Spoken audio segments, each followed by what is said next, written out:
Stephen Hawking, dans un de ses derniers livres, dit j'ai pas besoin de Dieu pour expliquer l'univers, il me suffit des lois de la gravitation.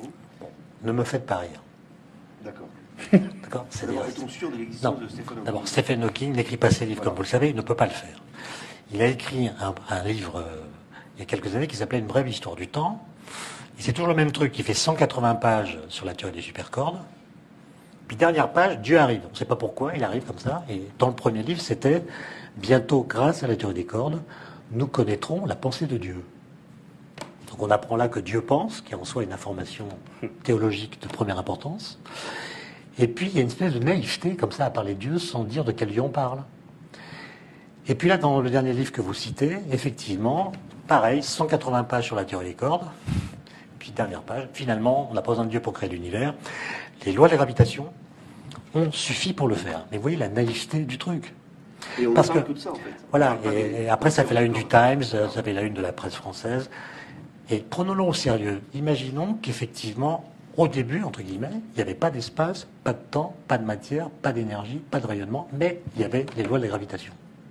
Qui a créé les lois de la gravitation? Alors les lois de la gravitation sont là, transcendantes, et pof, elles créent l'univers. Ça veut dire que si vous définissez Dieu comme étant celui qui a créé l'univers, vous devez admettre que les lois de la gravitation, c'est Dieu. Voilà.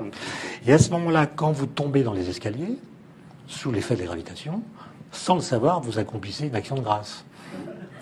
Et donc, vous voyez, cette naïveté-là, elle est quand même coupable, d'autant plus que la théorie des cordes sur laquelle il s'appuie est une théorie dans laquelle la gravitation n'est pas inscrite dans les principes de la théorie.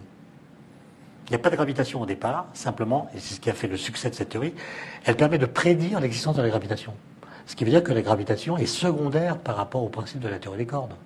Donc dire que la gravitation est l'origine de l'univers, alors qu'elle-même est l'effet d'une cause qui est contenue dans les principes de la théorie des cordes, vous voyez que c'est un abus de langage.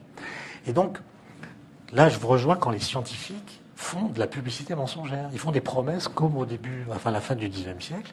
C'est ce que les Américains appellent du hype, une publicité exagérée, avec une naïveté confondante.